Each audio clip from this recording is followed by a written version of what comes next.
마장역 도보 3분 거리에 투룸 빌라 전세 끼고 보유 중입니다. 주변 일대는 재개발 움직임이 있는데 저희 빌라 주변은 좀 조용한 편입니다. 갈아타기를 할까도 고민 중인 상태로 향후 전망이 궁금합니다라고 보내주셨습니다.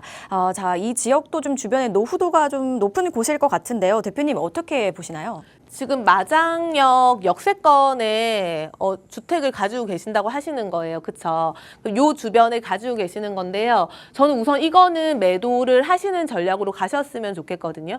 그러니까 왜 그러냐면 사실 마장동 요 주변 일대가 뭐 계속 개발 이슈도 있고 그다음에 가격이 상승할 수 있는 여러 가지 이유가 있기는 하지만 그거에 대한 상승폭으로 기다리는 것보다는 우리가 빌라를 사는 목적을 잘 생각을 하면 좋죠. 결론은 이 빌라가 빌라로 남아있는 것보다는 뭔가 재개발이 되든지 재개발이 진행이 되든지 확정이 되든지 완성이 되든지 하면서 내가 시세 차익을 올릴 수 있다 그러면 정말 금상첨화거든요. 좀 그 관점으로 생각을 하셨으면 좋겠다. 이렇게 좀 정리를 해드리고 설명을 드릴게요.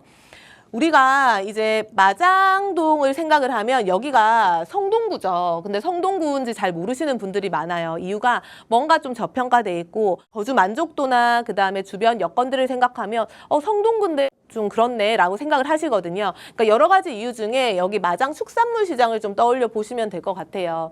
어쨌든 가시면 이 시장은 절대 옮길 수가 없고 정말 필요한 시장인데 사실 비릿한 냄새라든지 이런 것들 때문에 또 주차난 이런 것들 때문에 개발이 그동안 좀 저해되는 요소 중에 하나였었거든요. 그런데 여기뿐만이 아니라 뭐 노량진 수산물 시장이라든지 아니면 동대문 같은 이 전통 시장들을 앞으로 현대화 사업을 넘어서 가지고 뭔가 관광지로 육성을 하려고 하고 있습니다. 그러니까 관광지로 육성을 하면서 더불어 가지고 지금 여기 보시면 청계천 있죠. 청계천부터 쫙 내려오시면 중랑선으로 연결이 되거든요.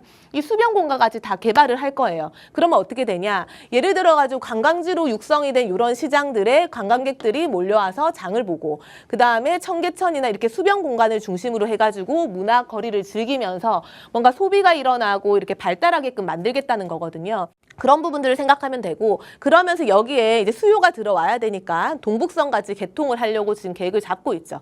또 하나는 뭐 마장역에서 한 군데만 내려오시면 왕십리역까지 접근성이 좋기는 해요.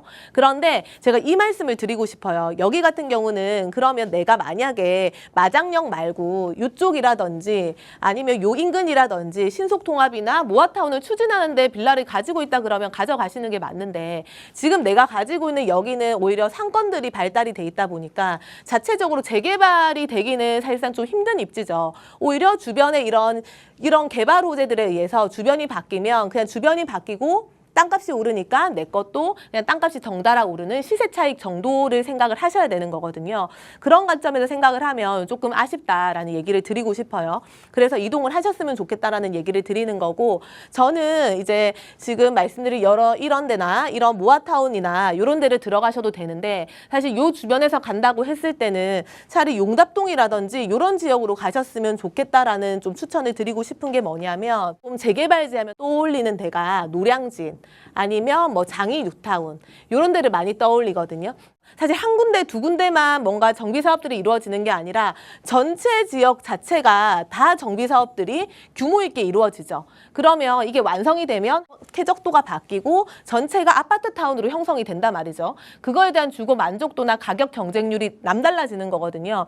그런 면에서 접근을 했을 때 용답동 같은 경우는 청계 리버뷰 자이를 필두로 해서 이제 나머지 남아있는 구역들이 이제 동의서를 거뒀고 신속통합으로 진행이 되다가 지금 구역계를 조정을 하고 있는 단계잖아요. 여기가 완성이 되면 전체적으로 아파트 타운이 첫 번째는 완성이 될 거고요. 여기뿐만이 아니라 이미 답심리동 같은 경우는 아파트로 완성이 돼 있죠. 실제로 이 거리를 가보시면 전체적으로 지금 아파트 타운으로 형성이 돼 있고 남아있는 구역이 이 정도거든요. 그래서 여기는 뭐 어쨌든 노후도도 충분히 나오고 입지 자체가 지선이긴 하지만 2호선, 5호선을 끼고 있고 또 성동구고 개발 압력이 계속 불고 있는 지역이고 또 중요한 건 상습 침수 구역이기 때문에 어쨌든 서울시에서 손을 봐야 되는 지역 중에 하나입니다. 시간은 좀 걸릴 수도 있지만 개발 압력은 굉장히 받을 수 있는 지역이다라고 봐야 되는 거고요. 다만 이제 우리가 생각할 게 처음에 이렇게 재개발을 진행을 한다 그래서 구역들을 정하면 이렇게 끝까지 가지는 않죠. 분명히 동의서를 거두면 찬성하는 사람, 반대하는 사람들이 나오기 때문에 이렇게 다듬어져 가면서 구역계를 조정을 해가면서 아파트가 완성이 되는 거거든요. 지금은 용답동이 이 과정을 겪고 있는 거다라고 보시면 되는 거고요. 여기 마장역 쪽을 매도하게 되면 1억 후반대에서 한 2억 초반대 정도는 이제 나올 것 같아요. 그럼 그 정도라 그러면 사실 뭐 용답동으로 들어가는 게 무난하다고 보면 되는 게 대부분 서울 전역이 지금 뭐 2억 후반대 정도 투자금은 들어가거든요. 그럼 2억 초반, 1억 후반대라 그러면 저는 안정적으로 재개발지에 좀 상급지에 입성할 수 있지 않을까 이렇게 좀 정리를 해드리겠습니다.